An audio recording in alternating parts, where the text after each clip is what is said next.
Being 7 o'clock, we'll call the meeting to order. Roll call, please. Mayor Boswis. Here. Commissioner Baker. Here. Commissioner Collins. Here. Commissioner Gary. Here. Commissioner Miller. Here. Commissioner Talentino. Here. Commissioner Twardy. Here. Okay, we're all here. Please stand and join us in the Pledge of Allegiance.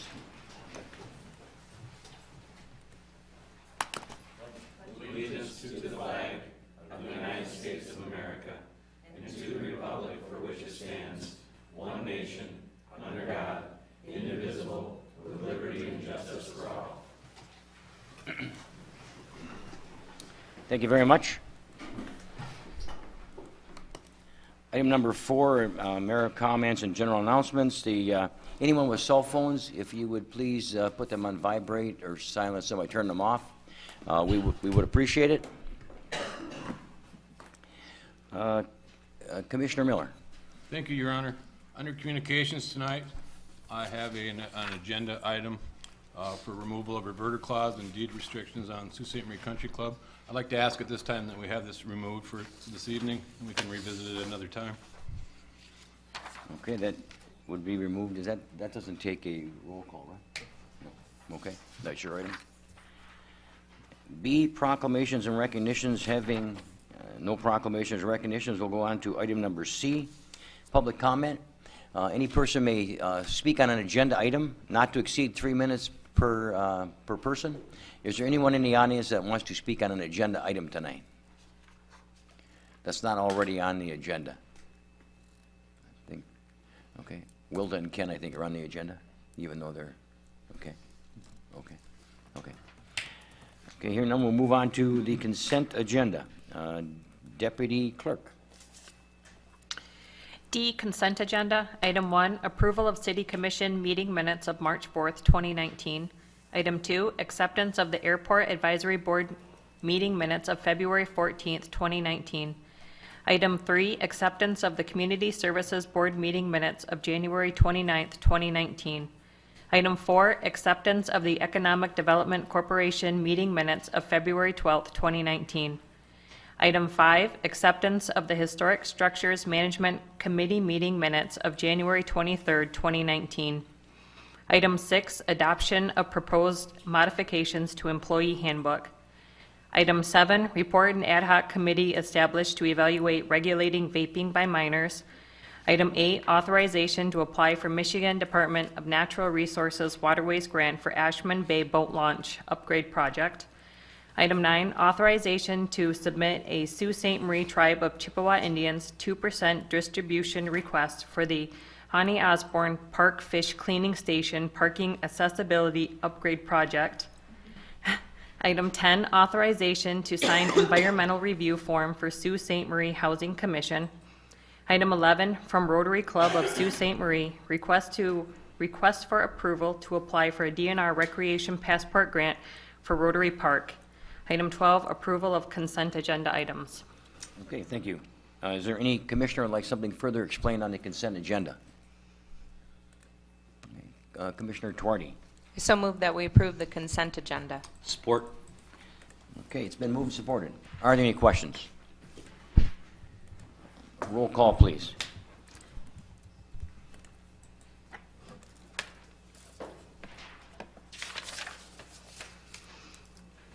Commissioner Baker. Yes. Commissioner Collins. Yes. Commissioner Gary. Yes. Commissioner Miller. Yes. Commissioner Talentino. Yes. Commissioner Twardy. Yes. Mayor Boswis. Yes. Motion carried. Thank you. Under E, special orders of business. Item 1 is the second reading of an ordinance to rezone Mead and Fowles Edition, lots 1-3, including the north-south alley, block 4, from residential reserve RSB to industrial I-1. Okay, thank you. City Manager Turner. Thank you, Mayor. Community Development Director Freeman will present to the Commission. Evening, Kelly. Good evening, Mayor and Commissioners. So the subject property in this application is the old National Weather Service building located on the west side of Davitt, just kitty corner from the War Memorial Rehab Center. The building on the property was built in the early 80s, I think 1982 or 83, and is a 2,000 square foot commercial office building. The National Weather Service operated out of that building until 1997 when they left, and it's been apparently used for not much since. Back in 2017, it was sold by the federal government to a private buyer who intends to sell to our other co-applicant to open a chiropractic office on that property. The federal government, by virtue of them being at the top of the ladder, is not bound to follow our local zoning restrictions. So the property's residential zoning designation didn't really matter to them at all because they could do whatever they pleased with it. Coming back into private ownership, however, that zoning designation now does matter. So with the RSV district that's assigned to the property, there's no commercial uses that are permitted within that zoning district. You can do a single-family residence, a farm, public or municipal facilities, or schools. None of these uses are really suited for that building. Additionally, the RSV district requires a 2-acre minimum, and this property is, I think, only about 25% of that, so it's substandard. Here is an excerpt of the zoning map. You can see the subject property right here. This large gray area is the airport industrial park, so that borders our industrial park on 2 sides. This area up here that remains RSV is the monitoring equipment which the National Weather Service will continue to maintain and operate. Here's a closer look at the zoning situation. On the west side, or excuse me, the east side of Davitt is mostly single-family residential.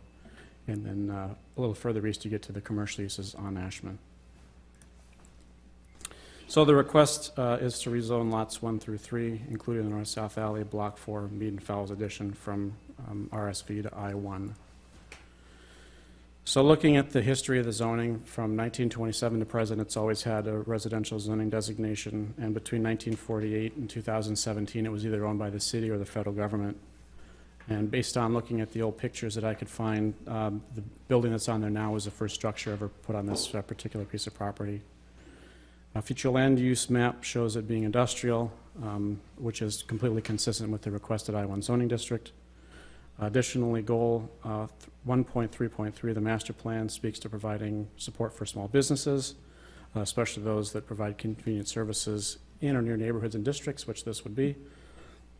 The chiropractic office would be low impact and adjacent with, or in keeping with the character of the adjacent neighborhood, and also supports the city commission best practice of increasing business activity and job growth within the city.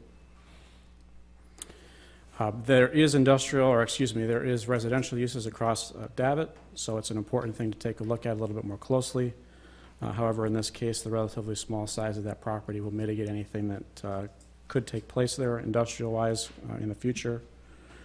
One of the stipulations that I-1 has is that everything has to take place either inside of an enclosed building or within an entirely screened area.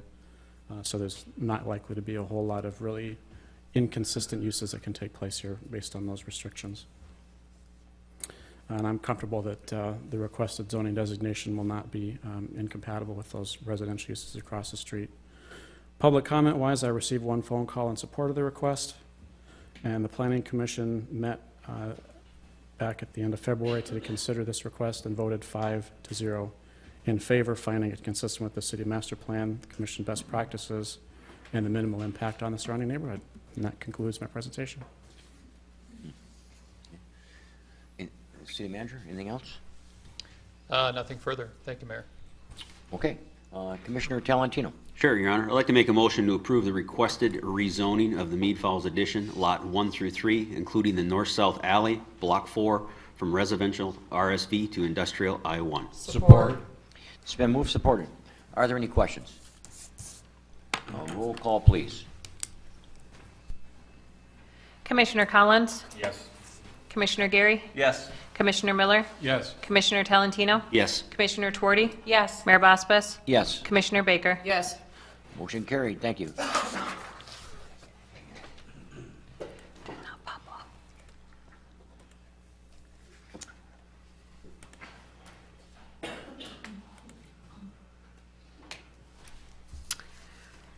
Item 2, public hearing on a submission of a grant application to the Michigan Department of Natural Resources, MNRTF, program for enhancements to Alfred Park. A, we have public comment. B, adoption of a resolution. C, authorization for maintenance agreement. Okay, thank you. City Manager Turner. Thank you, Mayor. On this matter, Director Wires will present to the commission. Okay. Evening, Dan. Good evening, Mayor and Commissioners. As the Commissioners are aware, the City of Sault Ste. Marie has been working closely with Lake Superior State University on the Center for Freshwater Research. A component of this initiative, and it's been a few years, was to collaborate and develop a grant application submitted by the city to the Michigan Department of Natural Resources for the trust fund for a grant for Alfred Park.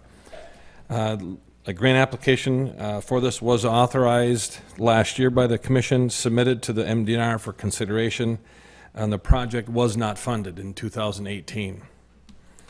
But the proposal received favorable reviews, and after meeting with the MDNR grant coordinator Mary Carlock, she encouraged us to resubmit in 2019. We were very close. And last year, there was for the first year in a few years, they like halved their monies that they gave out. So any other year, we would have been in there, but we didn't. So we're reapplying. And that's what this public hearing is for. You did receive a map, which is the general property within Alfred Park, where the Seafree is, and certainly where we're looking at putting the park for Alfred Park. And that is not limited to, but it's going to include a picnic area, park benches, grills, park amenities, bike racks, walkways, green space, parking, landscaping, and general site development. As we all know, there's lots to be done there. It is expected that site improvements will meet or exceed the federal and state requirements regarding accessibility for people with disabilities or achieve universal accessibility. It is envisioned that a trail could be developed within that project area. And I know the Commission has talked about that down in that neck of the woods. We could certainly look at adjoining that through the Seafree facility. And it's a critical improvement, expanding the city's non-motorized transportation network in that area. The key considerations for this grant application is following the initial submission of a grant application, the city would have an opportunity to resubmit.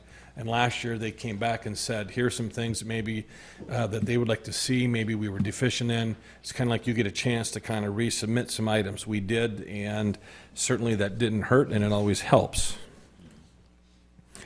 For the Commission, if awarded, the scope of work funded by this grant program would not commence until mid to late 2020. It has to go through the full legislature approval process. The total expected project cost is anticipated to approach $428,600. This amount would be comprised of a proposed $300,000 grant, and that's the maximum that we can receive through this program.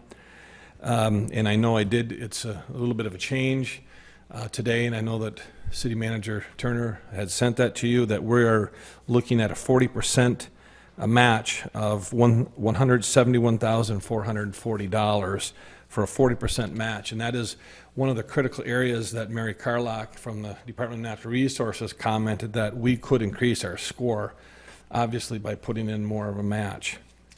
And certainly with the recent sale of the property at the Alfred Park, certainly that gives us the funding to be able to do that. So the resolution will also point that out for a local match of $171,440. And that would be comprised of both in-kind labor as well as cash commitments. And if submitted, if prior to submission of the grant, the application, the total project cost is estimated to be less than $428,600. The city will retain the local match, and hopefully that'll help push us over the edge some more with a local match.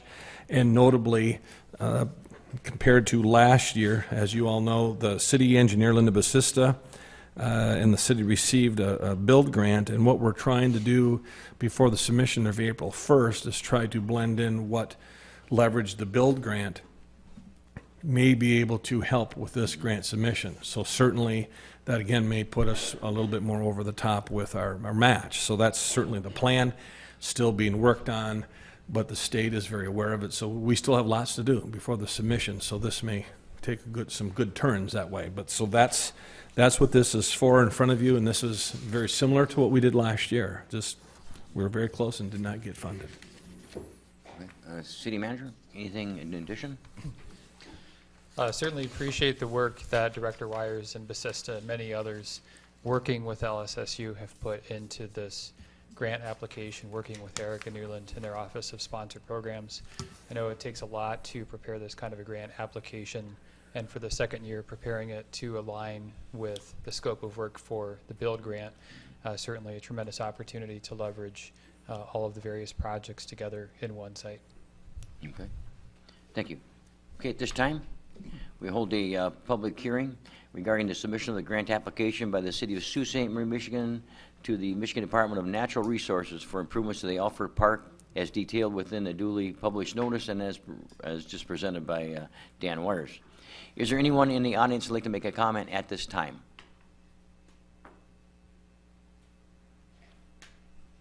Okay, hearing none, we'll close the public hearing. There are two recommendations in discussion with the city attorney that can be one motion.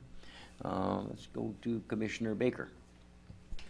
A motion to adopt the included resolution which approves the local unit government match and authorizes the submission of the grant application, as well as authorize the city manager to execute documents related to the grant submission while developing a collaborative agreement with Lake Superior State University for the long-term maintenance of the recreation improvements proposed through the authorized grant application. Support. It's been moved, supported. Are there any questions? Roll call, please. Commissioner Deary? Yes. Commissioner Miller? Yes. Commissioner Talentino? Yes. Commissioner Twardy? Yes. Mayor Bosbus? Yes. Commissioner Baker? Yes. Commissioner Collins? Yes. Motion carried. Thank you.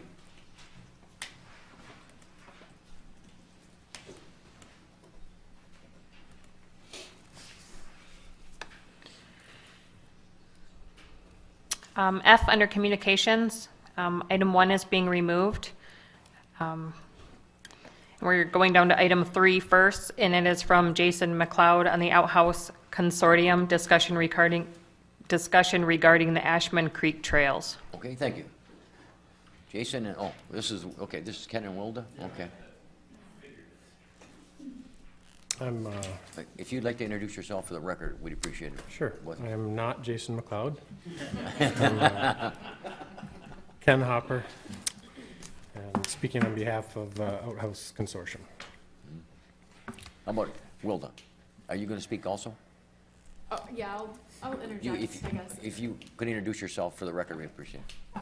For the record, my name is Wilda Hopper, and I'm also one of the, I guess, co-owners of Bird's Eye Outfitters and Adventures, and we actually created Outhouse Consortium. Okay.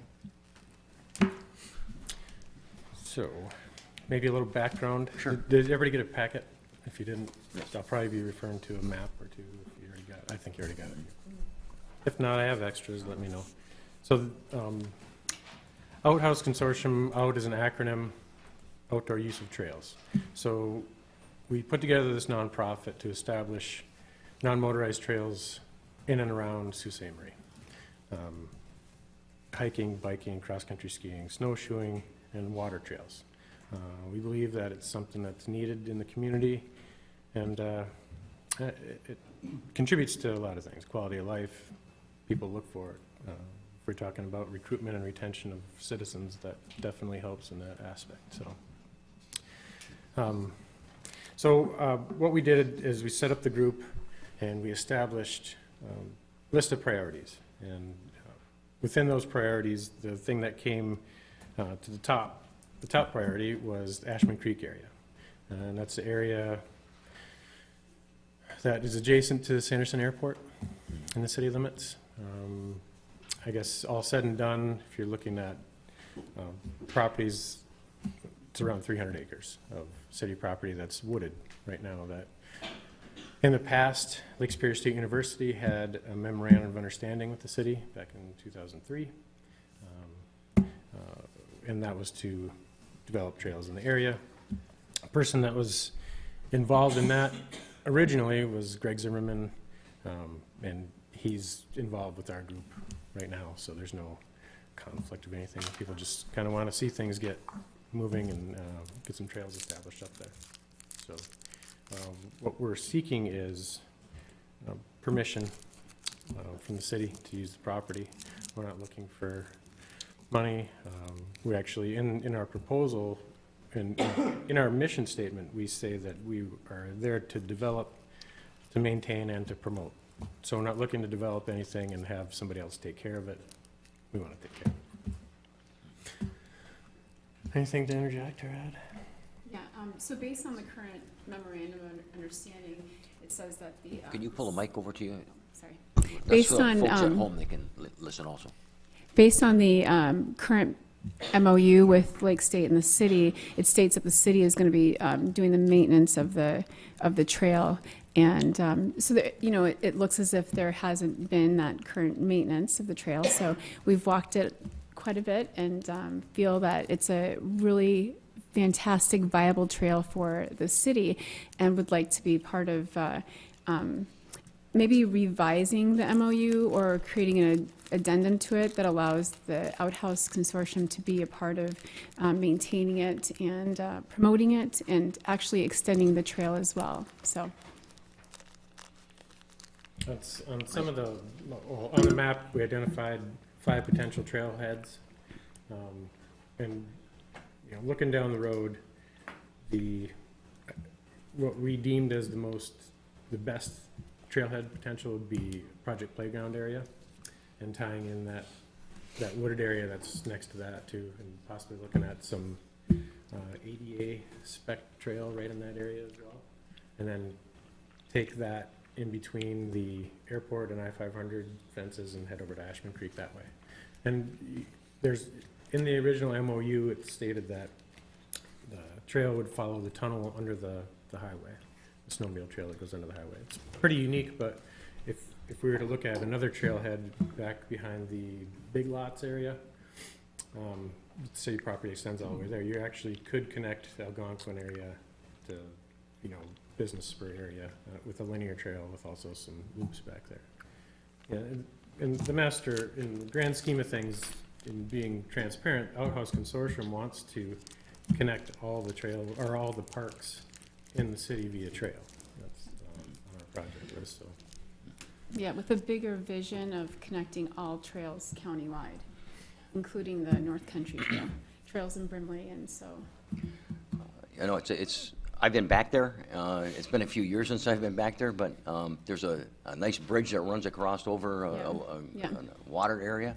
Yeah. Hills are, I mean, when you think about the Sioux, you think about some flat areas type of Yes. thing, but back there, there's ravines. Yeah. The The topography is amazing. It's Amazing. It's a great spot for trails, and I just commend the Outhouse Consortium, is that what it is called? Yeah. Neat idea. It's nice to see the young folks like yourselves investing in the community at Bird's Eye, and you know, the outfitter place, and it looks like it's doing very well. And now you want to do some additional stuff to kayaking. We certainly thank you for the participation in the Lower River Island area in developing, you know, that with Denny Doherty and that group. So I remember Zimmerman, the Laker University professor, you know, that is still here and continues to, you know, he started that whole process with the trails, and He's involved with our group. He's part of our group. oh, okay, excellent. So it's a great idea. It's nice to see the, like I said, the younger folks stepping up and continue to improve the area, spending your money, you know, your time. It's great. Commissioner Baker. Yeah, just to go off of that statement, I'm so excited about this. This is amazing, and just to increase and enhance our parks and rec and our quality of life, that's what we need to do to get more people to move here and keep them here too. So thanks for all your hard work. And I'll speak for Wilda and just say I appreciate you referring to us as younger folks. Yeah, thanks, yeah. Commissioner Collins. So do we need to change our memorandum of understanding to include their group into the, I would turn it to the administration and work out the details type of thing. so But do it's we have to do anything to send it back to administration to have them work out the details on that? a motion, I guess, if that's, Okay, so I'll make a motion that we send it back to administration so that they can work out how to add the new group into the memorandum of understanding. Support. okay. It's been moved short. Any further comments or, no, not? Commission? Yeah, voice vote? thank you. All those in favor signify by saying aye. Aye. Opposed, same sign. Motion carried. Thank you. Item 2, under communications from Jason McLeod, request to purchase city-owned parcels 051-039-043-00 and 051-156-627-00. Okay, thank you. Thank Evening, you. Jason. I'm Jason McLeod, and I am Jason McLeod. I have some stuff.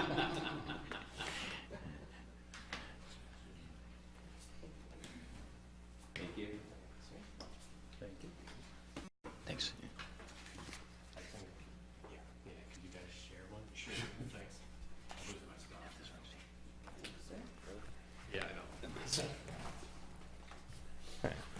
So,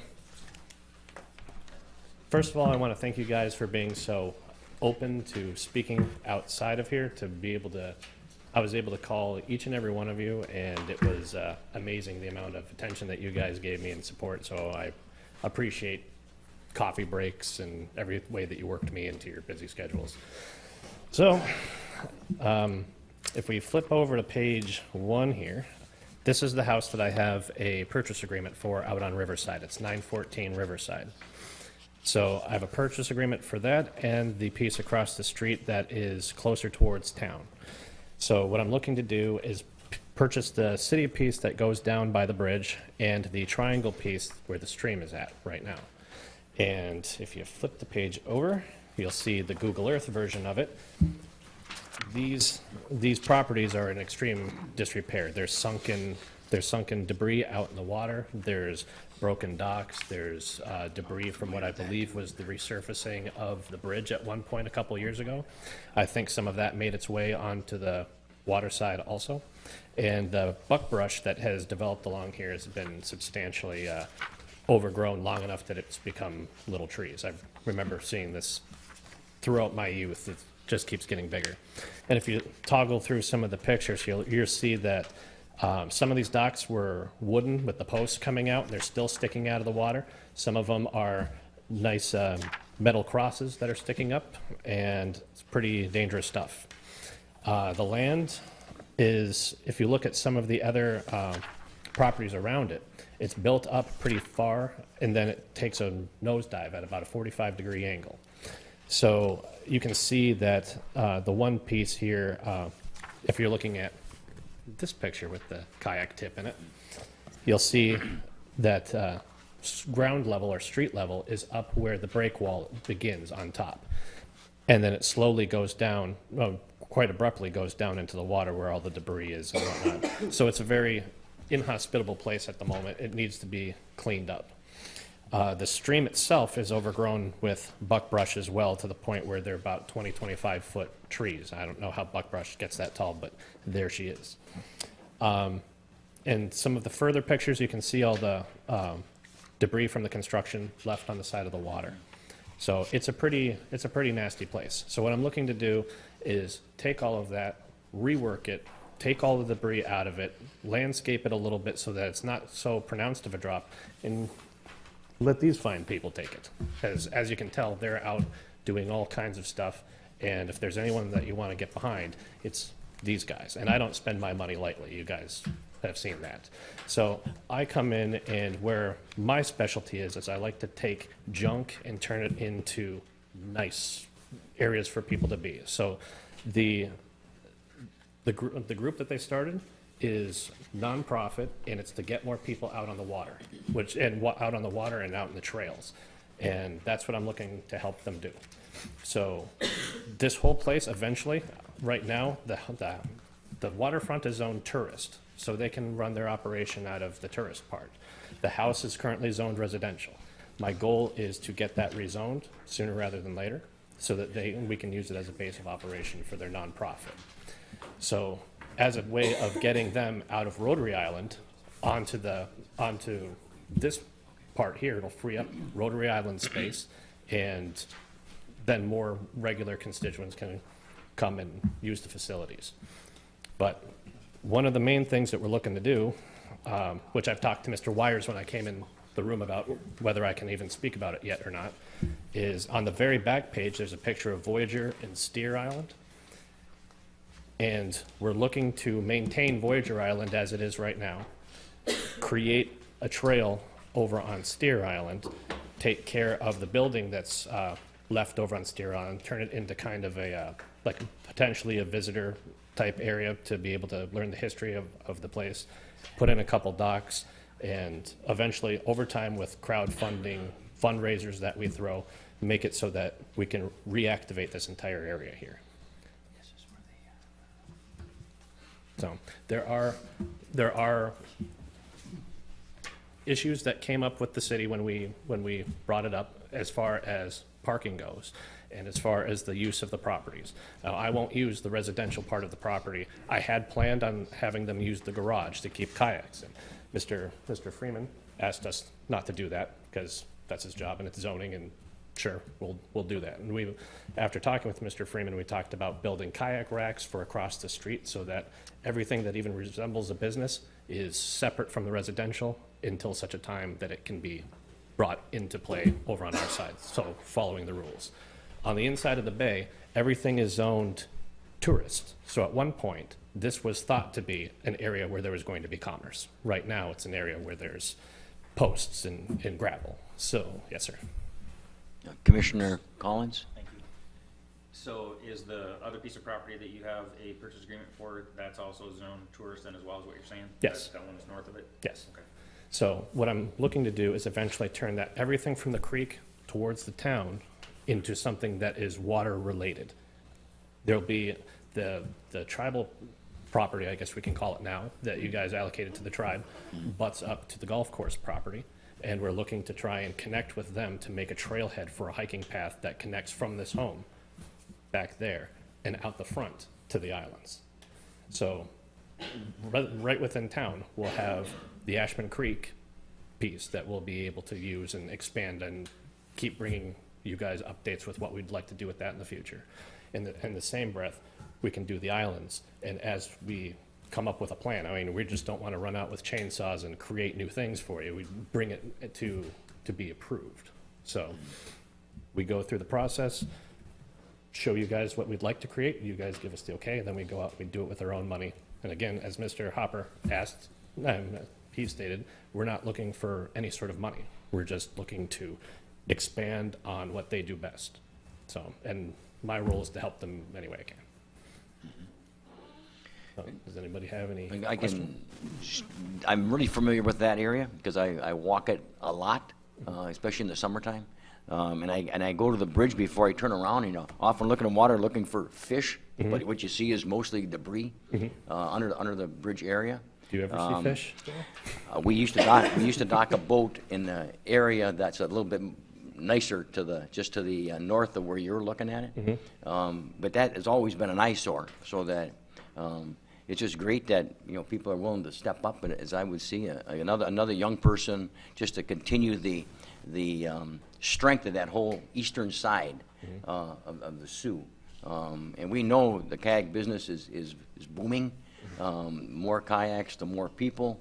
And if they have a problem getting into the water because there's only a few spaces to put them in, the more we increase the availability of that and the opportunity, I think is, and you're willing to do it and continue the good work that has been started by others, you know. Yeah, we'd like to have it operational by SUP Day so that we can get more people out on the water. Sure. And if we are able to get people over on the islands, if we're able to get people in the bay and provide more area for them to be able to launch from Rotary, that would be in my estimation, a good idea. City Manager, could you talk, maybe just before we get to more questions, about easements and stuff, if we need?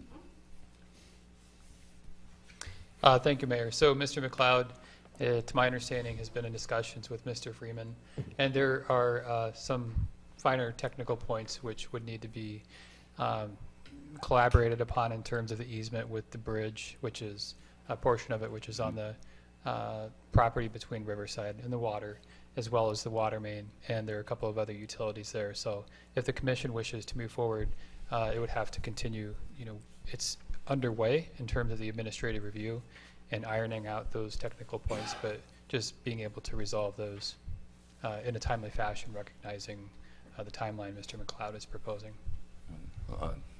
Commissioner Torney. Yeah, so No, we've had a lot of discussions on this, and I can totally see your vision. I think it sounds really cool. I know what Ken and Wilda are doing is amazing stuff in our community. I think it would be really neat to be able to take off in a kayak and go underneath that bridge on Portage Street and then head out into the river. I am, however, kind of concerned, maybe we should ask Kelly Freeman. I'm concerned about you getting it rezoned. Are you going to have difficulty getting it rezoned down the road? And I would not want to see you Well, we have come into any. plans for either contingency. Okay. So, you can never tell what they're gonna do there. You know, I always hold my breath, but, that's, if it doesn't happen, it doesn't happen, and I can make that work as is. So I'm prepared to have it be my primary residence indefinitely if that winds up being the case. But most cases, I don't think I've gone there and asked for something that they haven't given me, and I've been there more than I've seen you, which is saying a lot. So I'm working it. So Yeah. there's no telling what a group of 8's gonna do, or 7, you know, so, but I think that the idea that we have is sound enough to be able to pass muster on that. Okay, all right, thank you. No problem. Commissioner Gary? I like your ideas, and it's very exciting, both of these projects. But you're asking us tonight to just consider selling the 2 parcels. You're not worried about the other mechanics of it until after you acquire them? I don't consider, after reviewing everything the same way, I don't see it as a problem. I see it as a benefit. One of the charts that I added onto there was, it's a nice thing to have utilities dead-ended here because, well, what if we want to extend out the land, which is part of the idea? And we have to go through the DEQ, the DNR, and the Corps of Engineers, which is going to be an undertaking to say the least. So to get it to be bumped out, it's able to be done. Proof of concept was there before I even started to do it. I wasn't the first person in line to purchase the property either. So some people had ideas before I did. So, but the fact of the matter is, having a place where utilities are accessible is extremely nice if you're looking to make something where the community is going to be able to come to it and use it. So if we wanted to put lights, if we wanted to have a security system, if we wanted to have electric, sewer, water, anything, it's gonna be there. And it's currently going underneath a residential home and private property. So again, other people are enjoying the benefits of it. We're just the dead end. But conversely, on the other side of the stream, the sister property to this, which is identical, has the same situation going on. So it's owned right up to the side of the bridge, as is this one, in the same way on the other side of the bridge on the land side. So it all bumps up to the same thing. They're identical pieces of property, residential on one side. I believe the other one is now residential. I don't believe it's zoned tourist. But the lands are identical, so. So you want to buy the property first, you don't want to get the approvals first, correct? You want to buy the properties first Yeah, or get a commitment from the if city? I'm able to purchase Okay. it tonight, that would be better. We can go through the process, but the more technical process. But if you guys would like that, that's what we're doing tonight. I guess I have a question for the city attorney then. Is this consistent with our land sales policy? I know that we usually offer parcels to contiguous property owners, but Mr. McLeod, from what I understand, is buying the contiguous property. Would this be consistent with our previous At the land present sales? time, it's not consistent. It's not consistent because he doesn't have ownership yet, Correct. but he has an option to purchase that, so.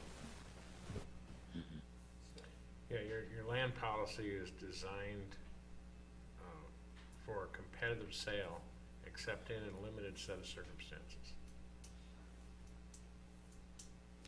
No, as, What does that mean? Are you done? What are the limited set of circumstances? The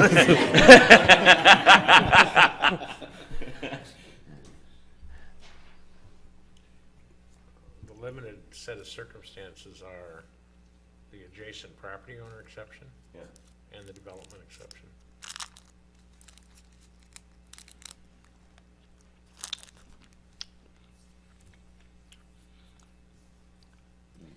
You want to expand on that at all?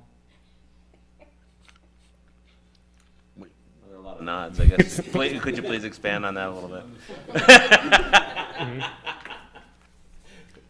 Well, before a parcel of real estate is offered for sale by the city decides that they want to sell it. If there are adjacent property owners, the policy indicates that the city will give them the first chance at buying it at the city's asking price. The development exception is, let's say,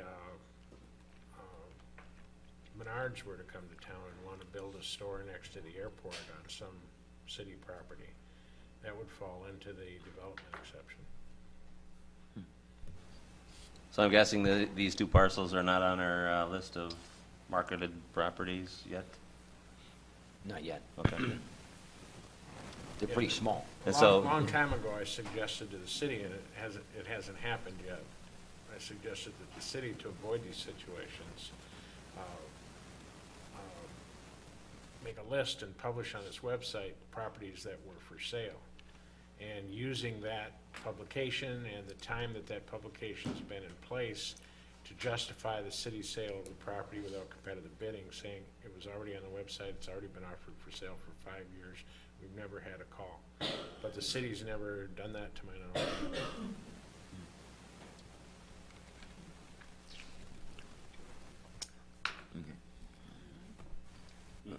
Okay, Commissioner Collins.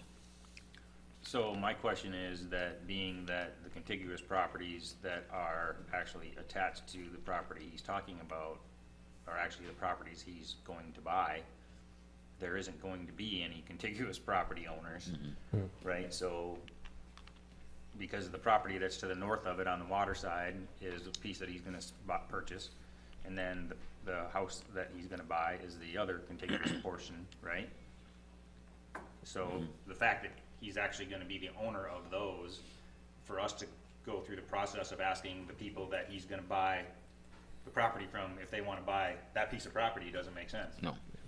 So can we avoid Just that? clear it up, I don't view property across the road as contiguous. Okay, so there's only one piece of land that's contiguous then? Well, I will be owning the piece across the road as well, so that will be contiguous. He's saying he doesn't. I don't view property across a road, street, or alley as being contiguous. Well, these would be two separate sales. The sale for the water side would be contiguous with the piece on the side of the water. The piece on the residential side would be contiguous with the piece on the residential side. So I'm not asking to have the properties combined, I'm asking for them separately. If I'm following what Steve's saying is that the only piece that's contiguous is the piece that you would purchase on the water side. He's saying the property across with the house on it isn't considered contiguous, so they don't actually have a right before you to purchase that land. Is that what you're saying?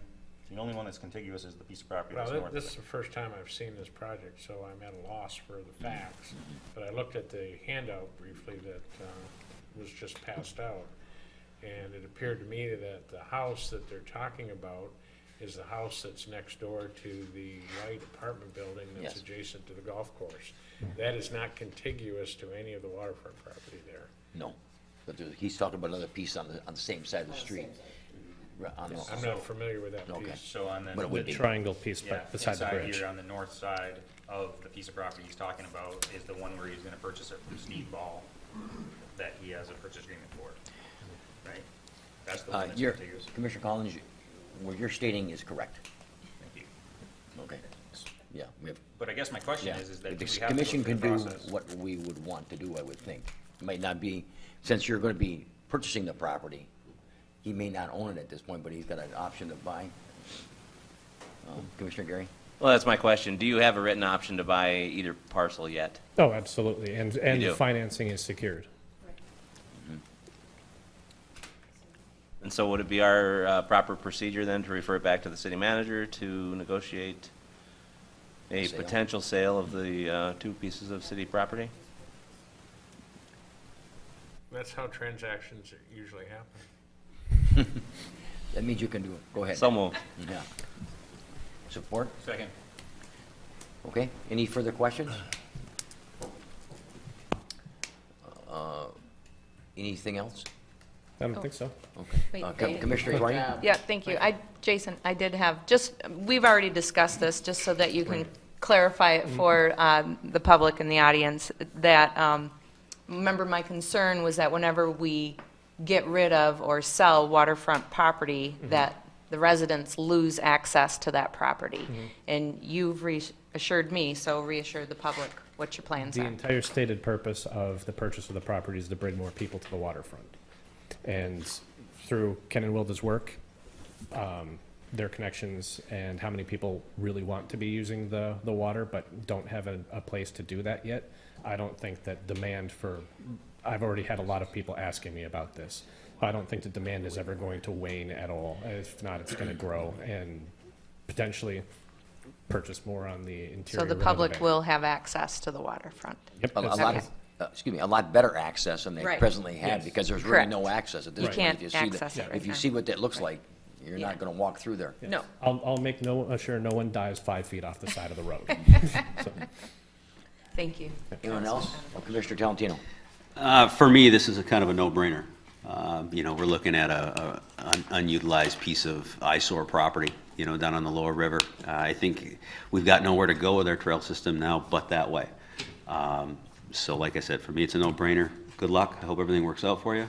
I'd like to see this come to and be a positive thing for the community, and I'm sure you'll make it be. Thank you. I Well, appreciate it. and just comment too, Jason's been here before. We've seen the apartments that he has in the Little Italy area and some other places. He's always done an excellent job of what he's done. So we appreciate that and appreciate both families getting involved. I'm sure you have some other folks involved also, so it's a great idea. So Yeah, we're certainly not, wish you well. I don't generally come looking for your best. I normally come looking for your worst. You know, like when I bring the pictures, I'd like 8 feet of sand, please. You know, so that's, I like turning the bad into the good. So this is the worst of what you got, so I'd like to work with it. Thank you. Okay. Thank you much. Okay. We have a motion and support. Roll call, please.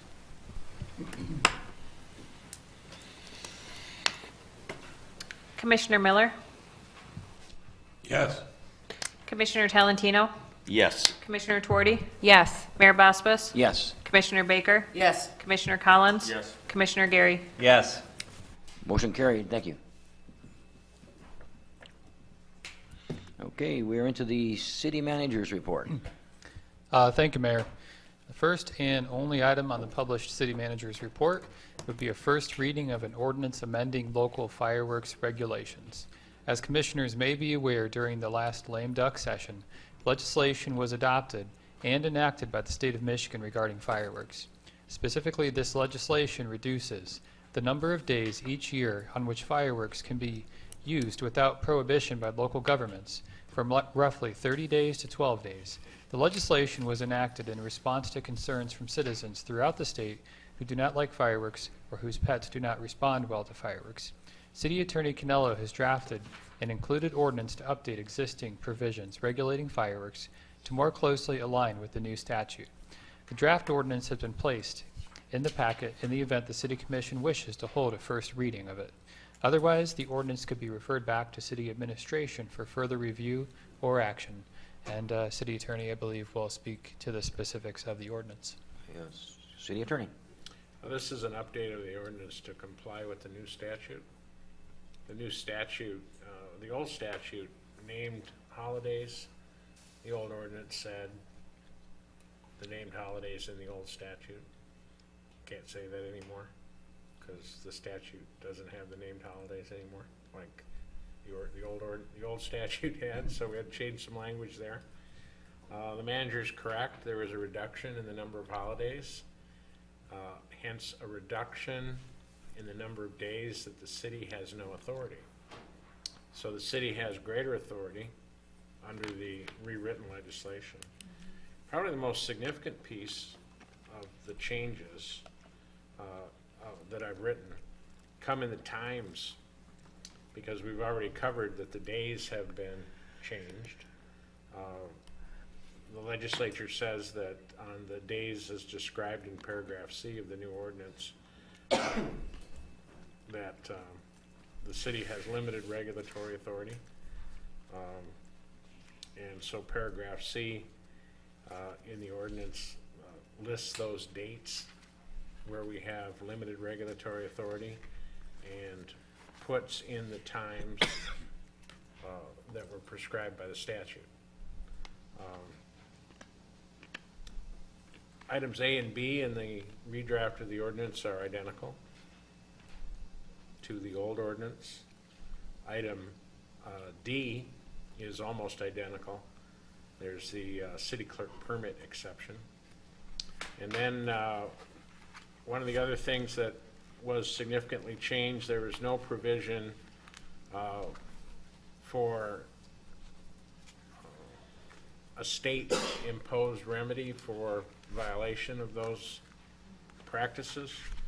And so they've allowed us to add, and this is all they've allowed us to add is what I've said, a civil fine of $1,000 for each violation of the ordinance.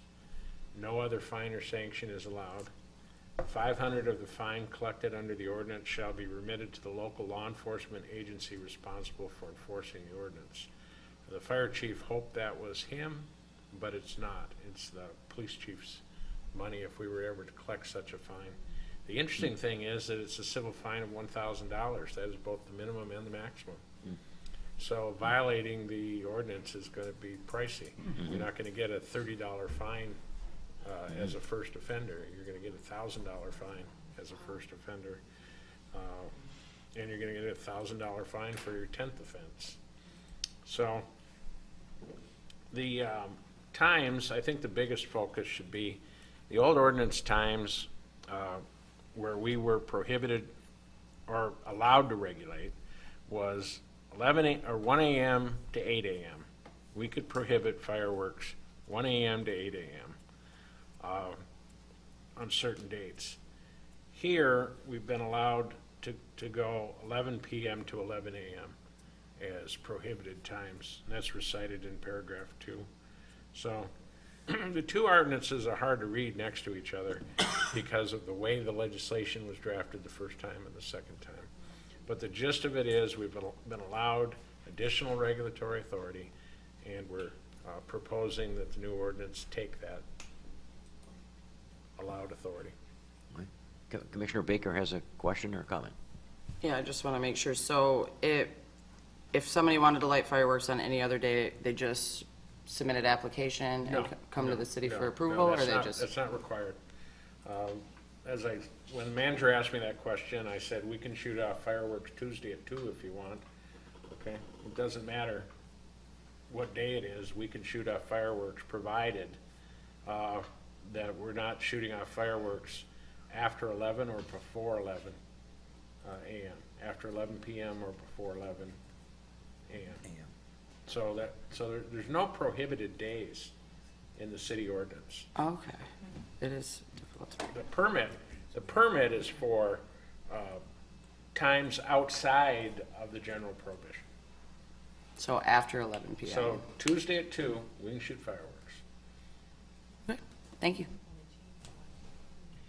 Anyone else?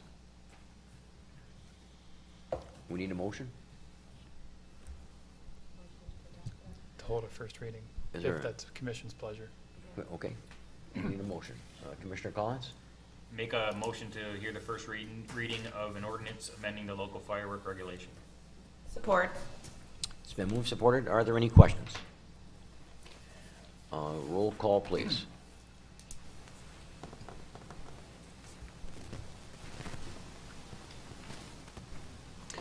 Commissioner Talentino? Yes. Commissioner Twardy? Yes. Mayor Bosbus? Yes. Commissioner Baker? Yes. Commissioner Collins? Yes. Commissioner Gary? Yes. Commissioner Miller? Yes. Motion carried. Thank you.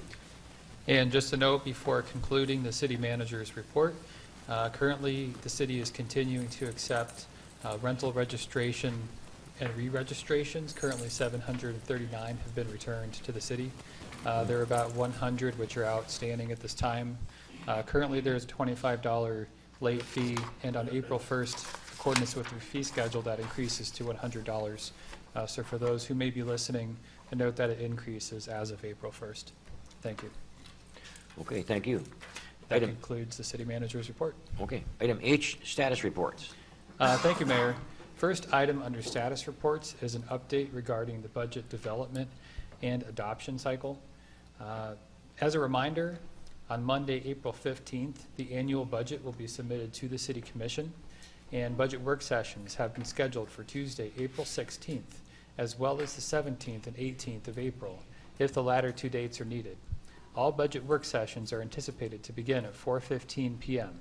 A special meeting to reconcile the budget has been scheduled for Monday, April 22nd, to begin at 4:15 p.m. Further, a report on the budget and setting of the necessary public hearings will occur on Monday, May 6th, with the date of May 20th being established for approval of the budget. Please note that this will be the fourth year in which City Administration will be preparing a two-year budget for consideration by the Commission. The period of time covered by the budget would extend through June 30 of 2021. As Commissioners are aware, the first year of the two-year budget receives formal approval through this process, and the second year of the two-year budget is approved on a conceptual basis. Thank you. Any questions on, Commissioner Baker? Yeah, I was just curious if there was any way the administration could get us the annual budget that Friday before the Tuesday that we meet, so we have a weekend to review it versus one day. I mean, for a two-year budget, I'd like a little bit more time before we jump right into the meeting to look at it. We get it Thursday normally. Oh, so we'll get it, okay. Yeah. All right. The way it read, I thought we would. Okay. The formal charter-driven receiving action is on the day of the meeting. Okay. But then the materials are distributed in advance. Okay, sorry, thanks. No, thank you. And second item on the status report is an update regarding a recent ratings review by Standard & Poor's.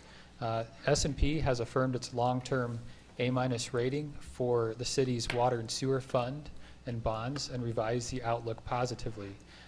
S&P has stated that the city exhibits good financial management practices and policies.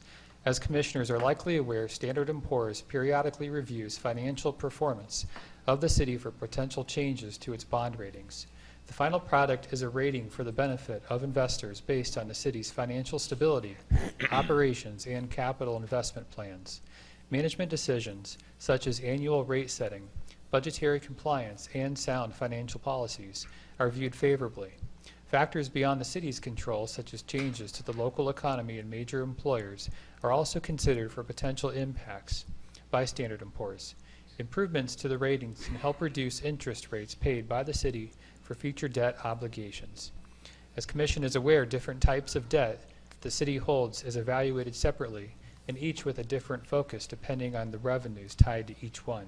This includes general obligation, the Michigan Transportation Fund, and the Sewer and Water Fund.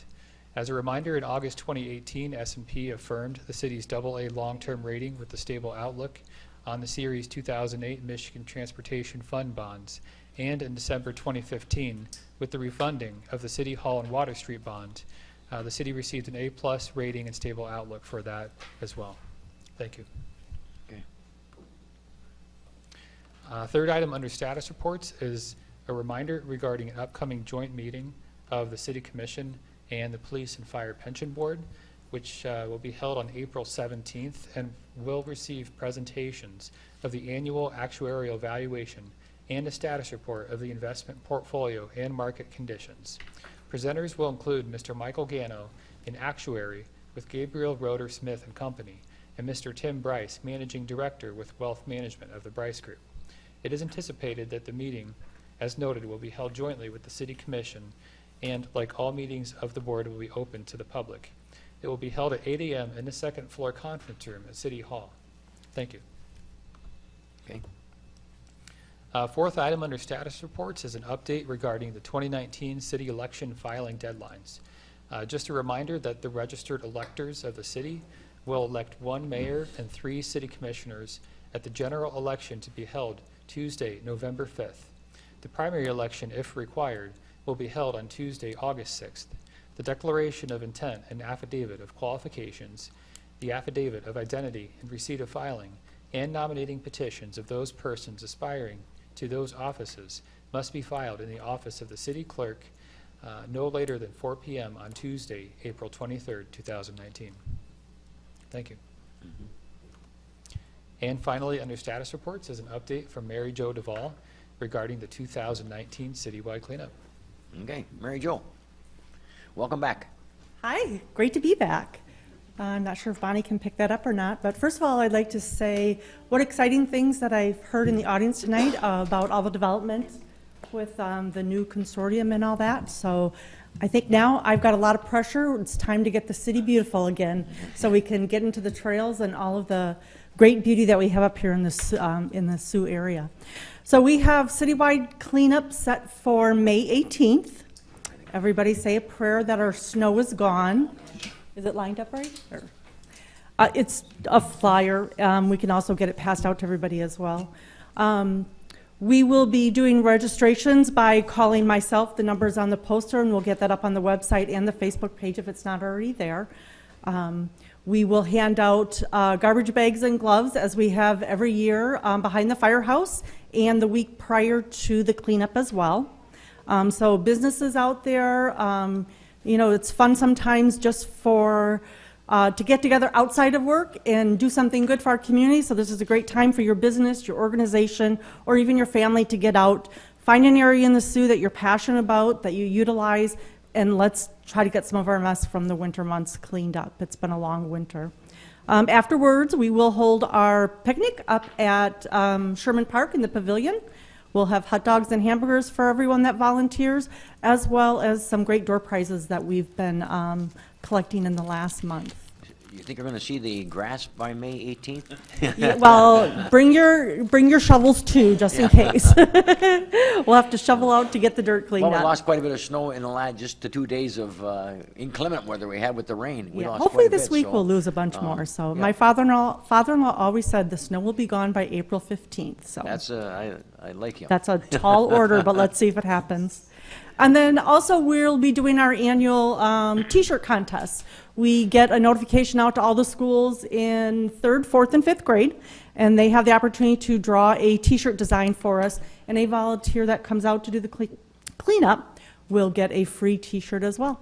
And I will bring the contestant winner to a commission meeting if the schedule permits us to. Any questions? Any questions, Mary Jo? Great. Nice to see you again, and good luck. Thank you. We'll be involved. Very good. City Manager? Thank you, Mayor. And I would echo those comments. We're very pleased to have Mary Jo come back for the upcoming year. Okay. And that concludes the status report section of the agenda. Thank you, Mayor and Commission. Okay, thank you. Item I, matters presented by the public. Is there anyone in the audience who'd like to make a comment at this time? Okay, well, we thank you all for your attention. Moving on to item J, matters presented by the City Commission. Commissioner Baker. I just wanted to give a shout out to everybody that helped put on the polar plunge and the fire department past weekend for putting that on down at the Elks for Special Olympics. It was very, very cold. I think my hands and feet are still numb, but a lot of money raised and a lot of fun had for a good cause. So thanks to everybody who helped out with that. I also want to mention March 21st is World Down Syndrome Day.